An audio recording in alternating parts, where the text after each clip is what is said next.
Assalamu alaikum. Welcome to today's Sohbet and Dhikr, a weekly Dhikr.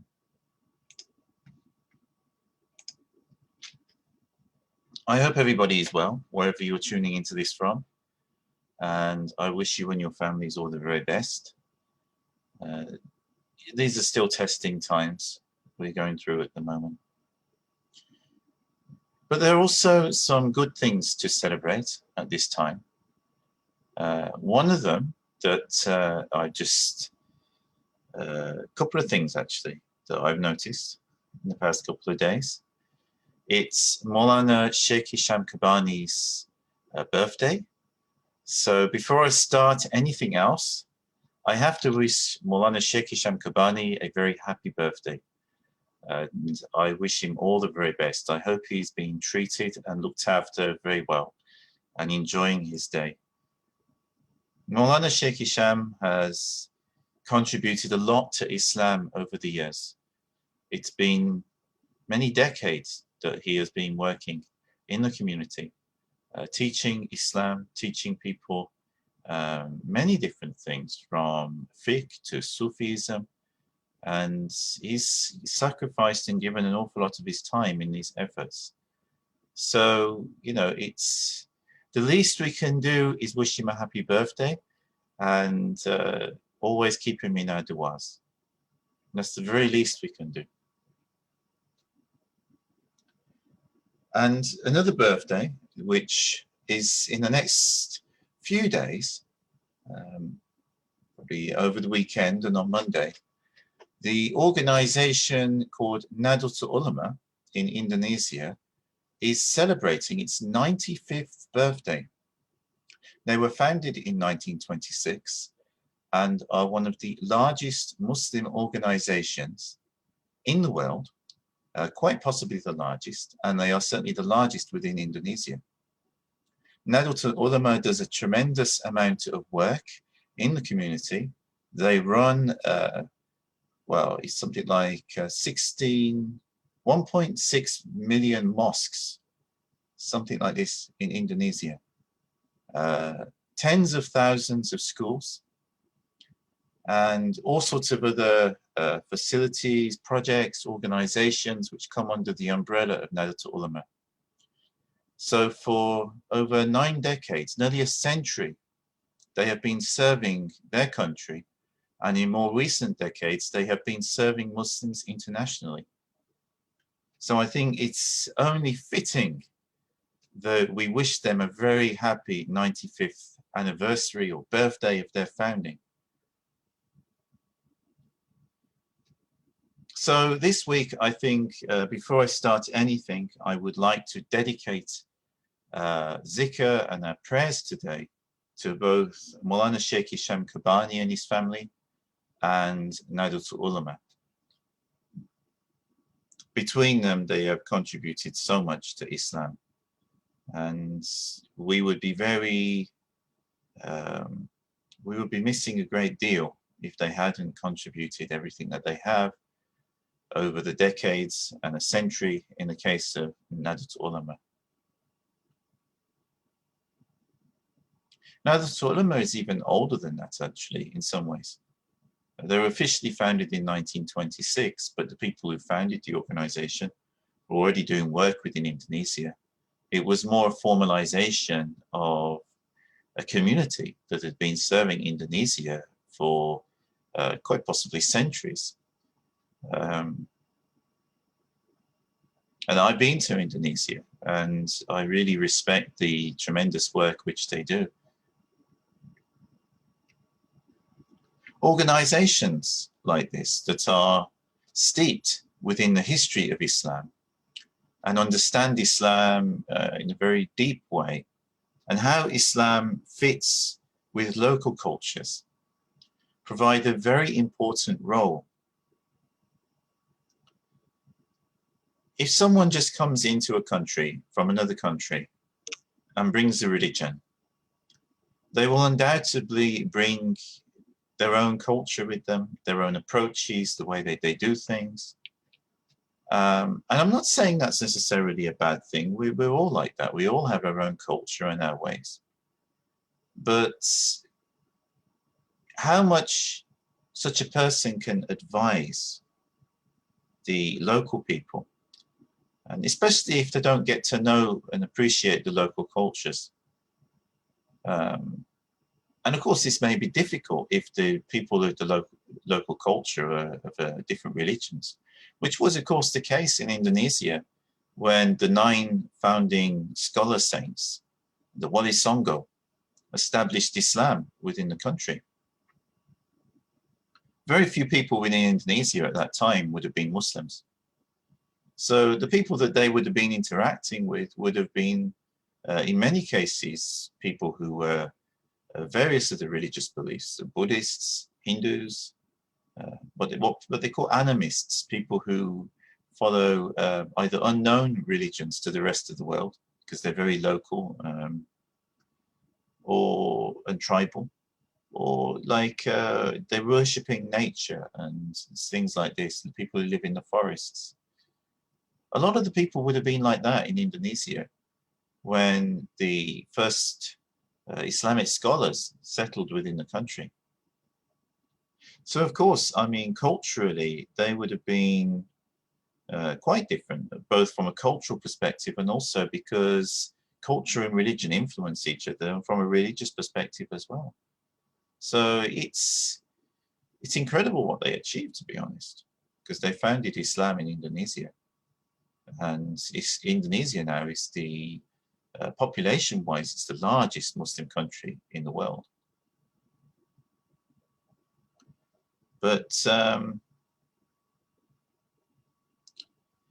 I'm just thinking from another perspective. If people come from elsewhere and they go to a country, then they will be coming with all their own local culture, their own localized religious interpretations and things like this. So organizations like Nahdlatul Ulama, they're actually very rooted within their country and rooted within the culture of their country and understand how the culture and the religion can interact and work together to create a beautiful, harmonious society are really vital.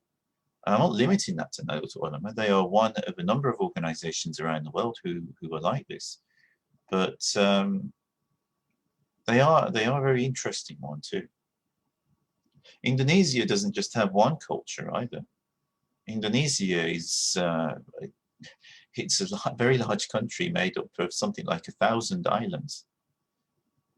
So you can imagine on all of these different islands, maybe not all of them, but on a lot of them, they have their own regional and local cultures within Indonesia.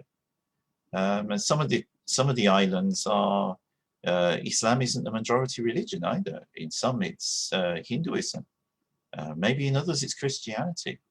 It's not throughout Indonesia. Not every one of these islands is majority Muslim island. And even those that are, they will be following different local cultures. And some aspects of how they practice things outside of the Salah and the obvious things which are pretty much the same everywhere. But other aspects of their local practices of Islam would vary, even within Indonesia, as would the local cultures. And this is another thing as well. Nahdlatul Ulama places a great deal of emphasis on preserving their local culture. And I think this is an important one because it's not always something which you see in Muslims around the world, that they care greatly for the local cultural diversity, either within their country or in other countries around the world. And sometimes we find ourselves in situations where cultures are actually brought from elsewhere and kind of imposed upon the Muslim communities who live in countries where the country's culture and the culture of the local areas where they live within that country is quite different to the culture which is being imposed upon them from elsewhere. And of course, this, if it's not addressed in a constructive way, then it can create problems. And that's not to say that everybody within a community has to have exactly the same culture.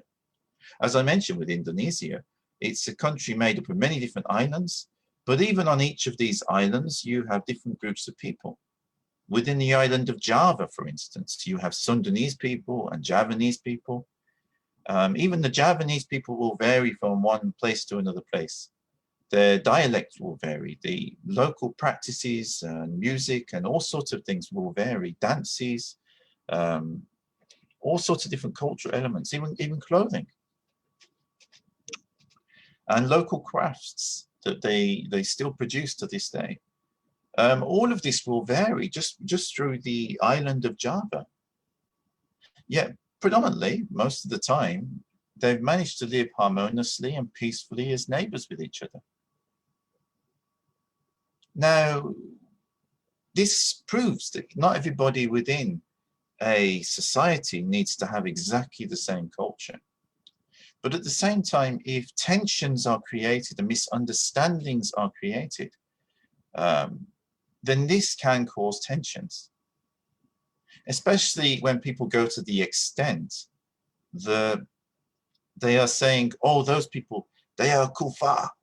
They are kuffar. They are damned people. They are nothing to do with us. Everything they do is wrong. It's dirty. You know, when people get to that stage, that creates serious tensions within a society. And that can be really dangerous. So we have to be careful how we actually approach our religion. It's not in a way which is creating unnecessary tensions between people. Within my own life, I have come across people within the Muslim community within Britain. Not everyone, I'm talking about individuals. I just want to clarify that point. But I've come across people who have even told me to, you know, I shouldn't listen to my family because my family are not Muslims. They told me to my face. I mean, this is going back many years, going back 20 years to when I first embraced Islam. And certain things which I was being suggested to do at the time, such as to travel to Pakistan and to, you know, learn at the feet of scholars in Pakistan and things like this. And even you know, Saudi Arabia. And when I said, well, I can't just do that. I have a family. I have to respect my parents' wishes. I have to be there in case my parents need me. And I was told to disregard this. Now, I'm talking about individuals. There were plenty of other people within the Muslim community in the UK who had told me these people are wrong and what they are saying is wrong and I shouldn't follow them. But it is worrying that such individuals exist. And it is worrying that they think that they have the right to tell people that who come into Islam. That is worrying. And you can imagine if you have a critical number of such people within a community, or even you don't need even a critical number of people within a community like that. You only need a few. And if they influence, you know, somebody like myself who embraced Islam, or someone who is a young Muslim who doesn't know their religion too well yet, this can have quite serious consequences. I'm not even getting into the, you know, I'm not talking about terrorism here or prevent or anything like that. I'm not even talking on such a serious level. I'm talking about just normal things,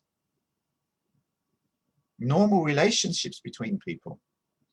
I mean, these people who said this to me were not extremists. Well, not in that way anyway. I mean, it could be argued, but you know, they were not ISIS, they were not Taliban, they were not people like this. They were people who went to normal mosques and were, in most respects, quite normal Muslims. So it is concerning that I came across such people at the time. And I do believe, certainly from what I've witnessed within the community since then, that the situation has improved quite tremendously. And I don't know if all these individuals that said this to me back then are still with us, especially with COVID. But those that I have met, their views have changed over the years. So I'm not stereotyping. And I want to make absolutely clear that, I don't regard this as a representative view of people within British Muslim communities. But at the same time, if we don't talk about these things and, say that, yes, these things can happen, and they do happen, and they do create tensions within communities, then we can't address those tensions.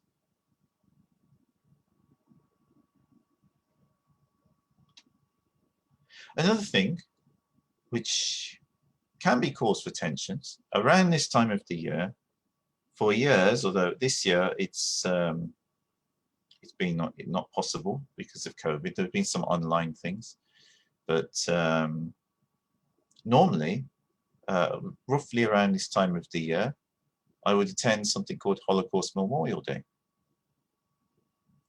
Now, Holocaust Memorial Day remembers all those people around the time of the Second World War. I think some of them it was just before as well, who were put in concentration camps, many of whom were murdered for their beliefs, or just for being who they are, either for being Jews, communists, Freemasons, Jehovah's Witnesses, Romani people. And millions of these people were killed, slaughtered during the Second World War.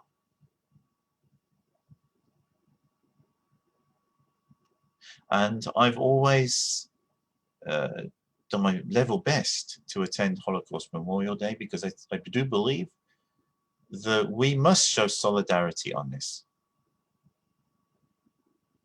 We must show solidarity.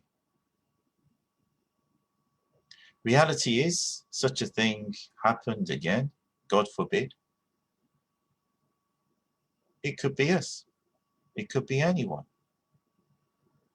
When people are locked up for their beliefs and persecuted for their beliefs, and of course, the biggest tragedy is it didn't end. That chapter closed. But since then, we have had genocide in Cambodia, genocide in a number of different countries around the world. I visited Bosnia in 2015 and met a woman who was checking body parts and DNA samples and doing research so she could identify the victims who were killed during the Bosnian War, just for being Bosniaks.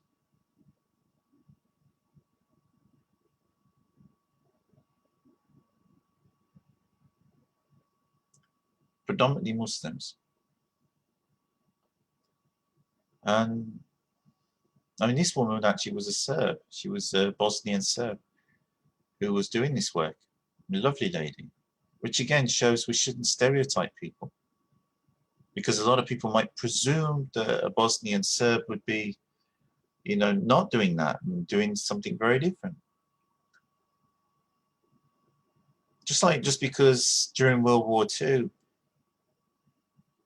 Auschwitz was done by the Nazi Germans, but there have been many Germans over the years who've done good work and are thoroughly decent people.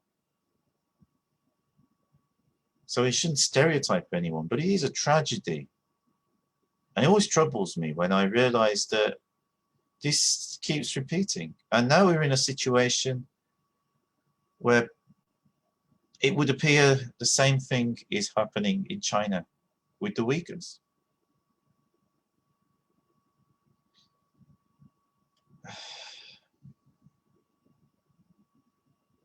Why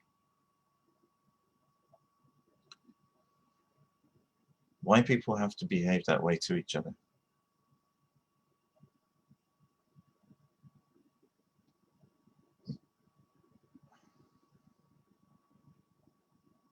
This is why within the Sufi tradition, within Islam more generally as well, but especially within the Sufi tradition, we always are taught by our sheikhs, by our teachers, to check our own ego,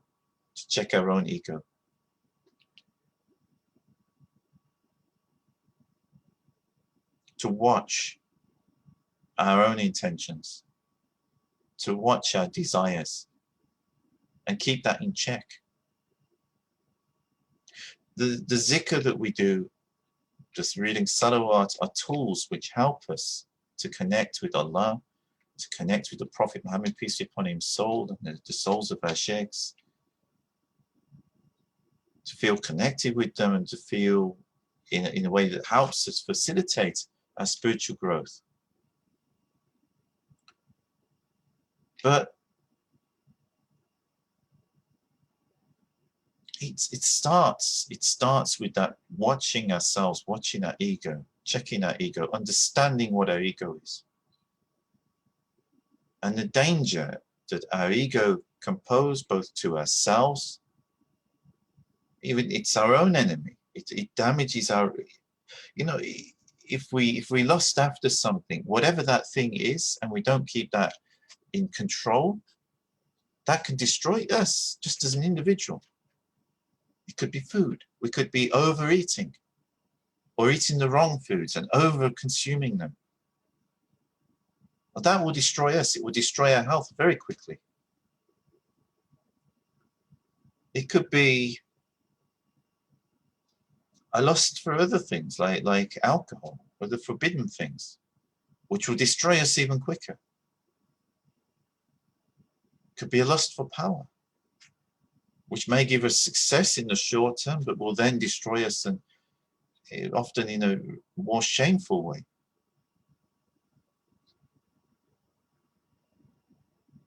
And also, when people lust for power, they can do terrible things and justify those to themselves.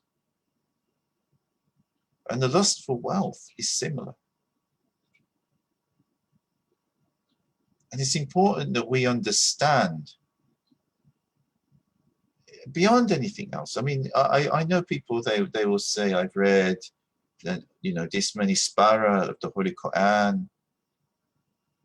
I recite Quran every day. Or I do all my prayers and things like this. And alhamdulillah, that's all good. That's beautiful. But if we don't understand this, that this is about connection with Allah subhanahu wa ta'ala, connection with Rasulullah, the Prophet Muhammad, peace and blessings be upon him. Our sheikhs, if we follow a sheikh, with the actual teachings which are in the Quran, we are supposed to live them, not just to recite them, but within the best of our ability, we are supposed to live them. Not inflict misunderstandings of them upon other people, but take them in, to watch ourselves, to check our own thoughts, our own desires, our lusts, to keep all that in check and balanced, not going beyond what are the parameters for what is lawful or what is reasonable, not going beyond those parameters that safeguard us from harming ourselves and from harming other people. This is what it's really about. If we don't understand that, then we can be a great curse upon humanity and upon the world at large. We have a choice as individuals. How we choose to conduct our lives, we can either be a blessing or a curse to those around us.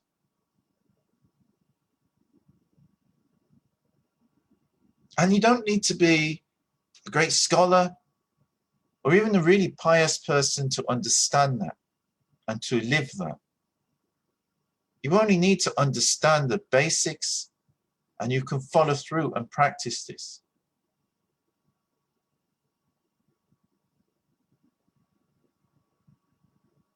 Basically, the principle to do unto others as you would like people to do unto you. This is the golden rule found in all religions. A Muslim is one who wishes for his brother or sister what he has himself. A Muslim is one from whose hands other people are safe. The teachings of Prophet Muhammad, peace and blessings be upon him.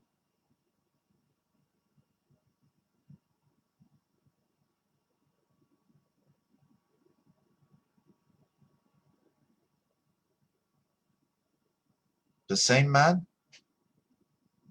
who, when an old lady used to throw stuff at him every time he walked past her house, he didn't used to curse or swear, carried on, went about his day.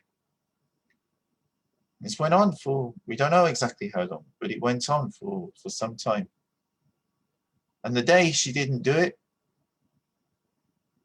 he didn't say anything except he knocked on her door. And he went in her house and he asked her how she was. And when he realized she's not well, he looked after her until she recovered. This is the character of the Messenger of Allah, who we believe in, who we follow as Muslims. Now, how many of us have this character? How many of us have that character that when we are abused, that when we are mistreated, we forgive those who mistreat us, that we actually look out for their interests, their well-being?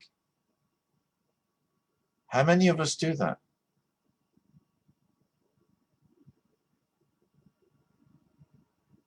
That's what being a Muslim is about.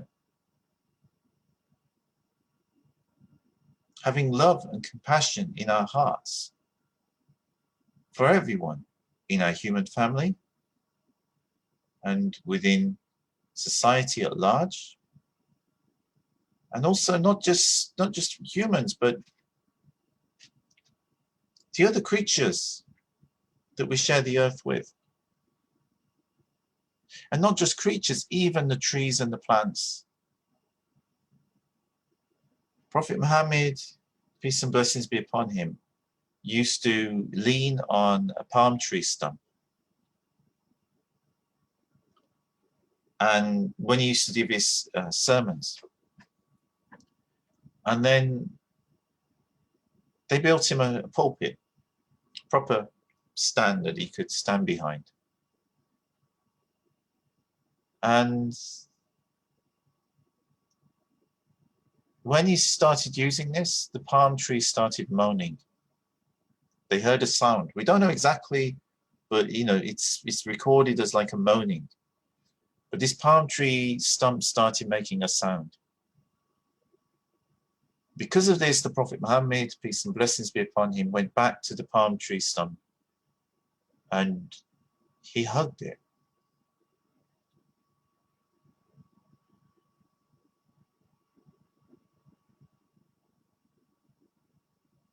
And he said that if he didn't, that palm tree stump would have carried on moaning until the end of time.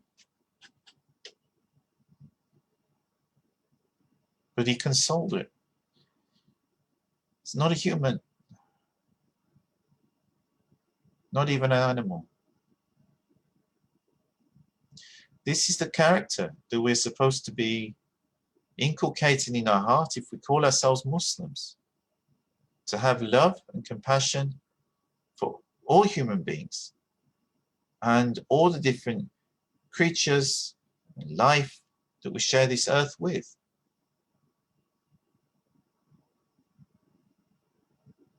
So don't be among those who go around saying that we are the only people who are on the right path.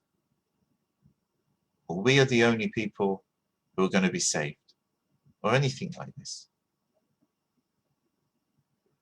Wallahi, you don't really know that. You hope it's true, but you don't really know that.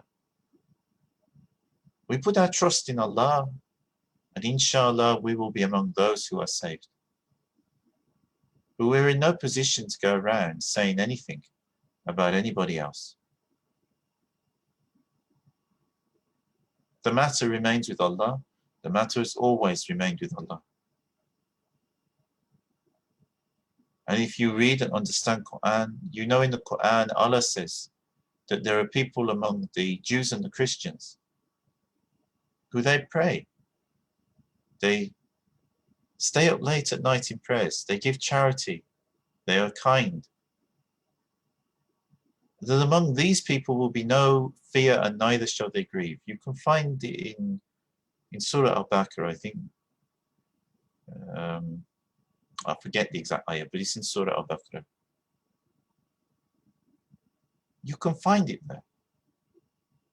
Now, if Allah was going to put these people, all of them, in hell, they would have every reason to grieve, every reason to fear. So clearly that cannot be the case.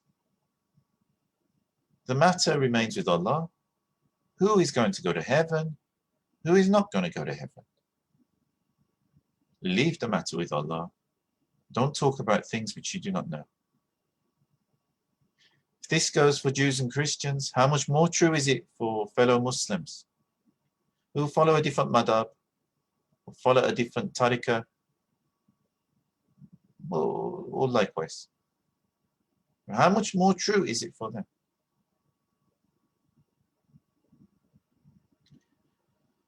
No, my brothers and sisters, we are in no position to judge anyone.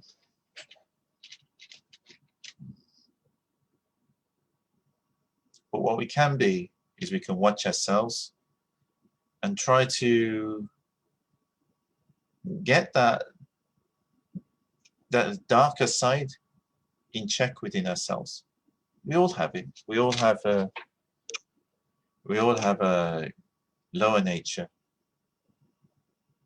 We all have dark thoughts to come to us sometimes. It's keeping that in check, focusing on the light.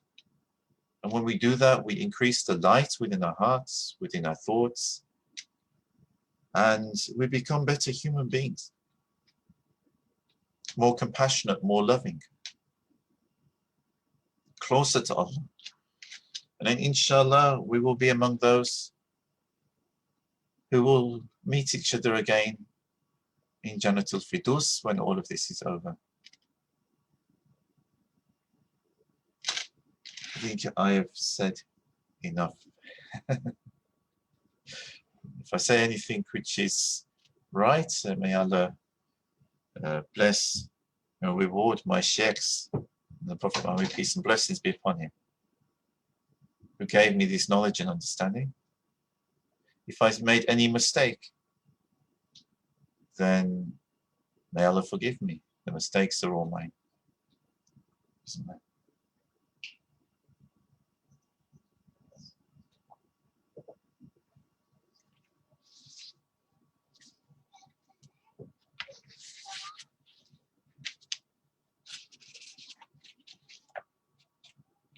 Before we start the Dhikr, we should always check our intentions and check that we're doing everything purely for the pleasure of God.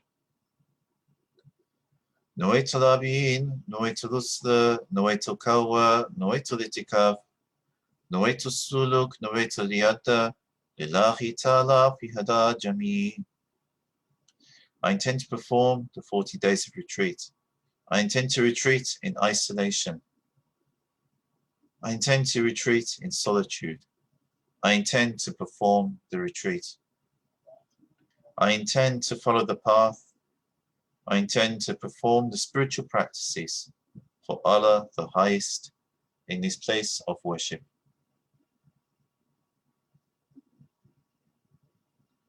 Worship your Lord until He grants you